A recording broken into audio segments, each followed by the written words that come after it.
హరి ఓం. భక్తులు ఏమన్మందికి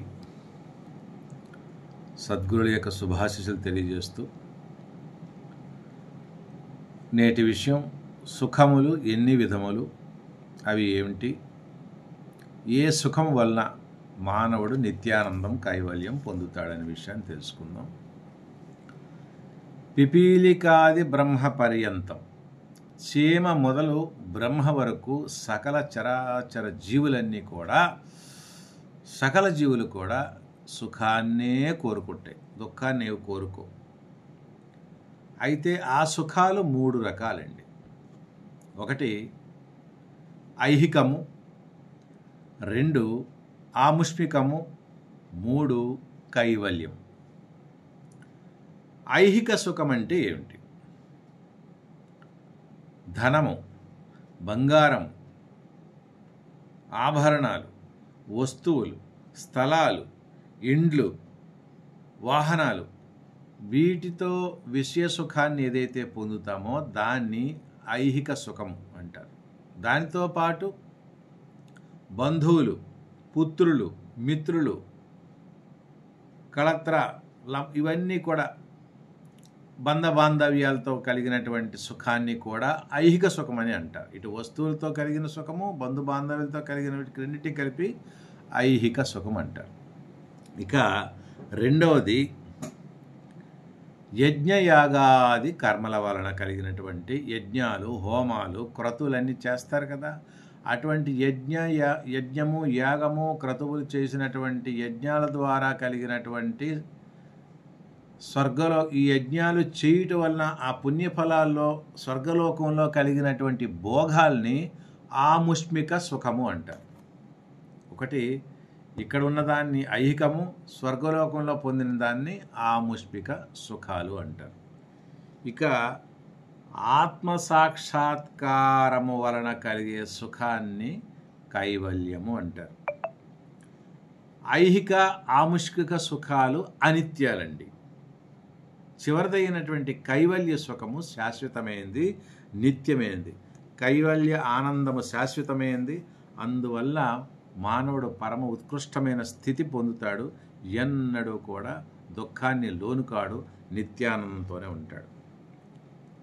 మనిషి తాను స్వయంగా పరమాత్మ, సచ్చిదానంద పరమాత్మ అన్నటువంటి విషయము అజ్ఞానం వలన తన స్వస్వరూపాన్ని తెలుసుకోలేక దేహమే ఆత్మగా భావించి భ్రమించి సంసార బంధములను తగులుకొని అనేక సుఖ దుఃఖాలని పొందుతున్నాడండి. మనం చెప్పాం కదా, నీటి మీద గాలి వేసేటప్పుడు, నీరు కదిలేటప్పుడు దాని మీద ఉన్నటువంటి చంద్రబింబం కూడా కదిలినట్టు ఉంటుంది. చంద్రబింబం కదలదు, అది స్థిరంగా ఉంటుంది. కానీ నీటి అలజడి, అదేవిధంగా నీటి మీద చంద్రబింబం కలిగేటట్టు సుఖ దుఃఖాలు వస్తాయి. అది భ్రమిస్తున్నాడు తప్ప సుఖము లేదు, దుఃఖము లేదు జ్ఞానికి.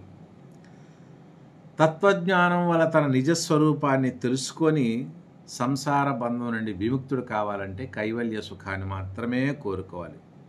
ప్రచండ మార్తాండ అంటే సూర్యునిలో అంధకారం ఏ విధంగా లేదో జ్ఞానికి ఆత్మానందమే తప్ప దుఃఖం అనేది ఎచ్చట కూడా ఉండదు. కాబట్టి ప్రతి ఒక్కరు కూడా కైవల్య సుఖాన్ని పొందాలి. అది మనకి శంకర భగవత్పాదుల యొక్క దివ్యమైన గ్రంథమైన వివేక చూడమనిలో అంటున్నారు. వైరాగ్యబోధౌ పురుషస్య పక్షివత్ పక్షో విజానీహి విచక్షణస్వం విముక్తి సౌధాగ్రలతాదిరోహణం తాభ్యాం వినా నాణ్యతరేణ సిద్ధ్యతి. వైరాగ్యబోధో పురుషస్య పక్షివత్ పక్షో విజానీహి విచక్షణస్త్వం విముక్తి సౌధాగ్రలతాధిరోహణం తాభ్యాం వినా నాణ్యతరేణ సిద్ధ్యతి. అంటే ఆకాశంలో ఎగిరినటువంటి పక్షికి రెండు రెక్కలు ఎలా అవసరమో అట్లే మానవునికి కూడా వైరాగ్యము, వివేకము అనేటువంటి రెండు రెక్కలు సాధనానికి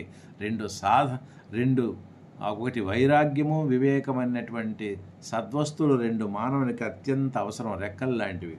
దానితోనే సహాయంతోనే సాధకుడు, మానవుడు విముక్తి సౌధాన్ని అధిరోహించగలడు అని శంకర భగవత్పాదులు అన్నారు. అయితే ఇవన్నిటికన్నా ముందు మానవ జన్మకి ముఖ్యమైనది కూడా ఇక్కడ మనకు చెప్పారు.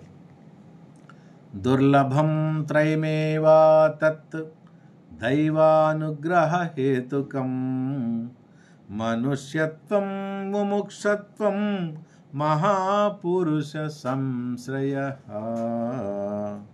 మనుష్య జన్మ, మోక్షం కావాలనే కోరిక, మహాపురుషుల యొక్క పరిచయము, సంశ్రయం అనే ఈ మూడు లభించడం చాలా దుర్లభం అండి మానవ జీవితంలో.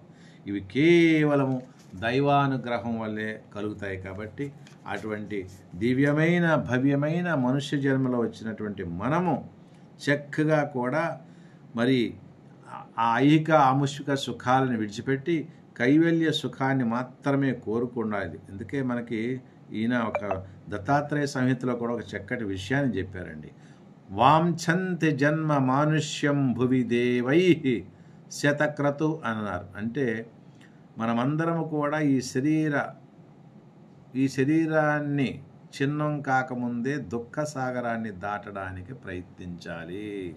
చూసారా, మోక్ష సౌధాన్ని చేరుకోవాలి అంటే మనకి పక్షికి రెక్కలు ఏ విధంగా చెప్పామో వైరాగ్యము వివేకము రెండు అవసరము. ఈ దివ్యమైనటువంటి భవ్యమైనటువంటి పడవ, మనకి శరీరమే పడవ. నది దాటాలంటే పడవ కావాలి, భవసాగరాన్ని దాటాలంటే శరీరం ఉండాలి, ఉపాధి ఉండాలి.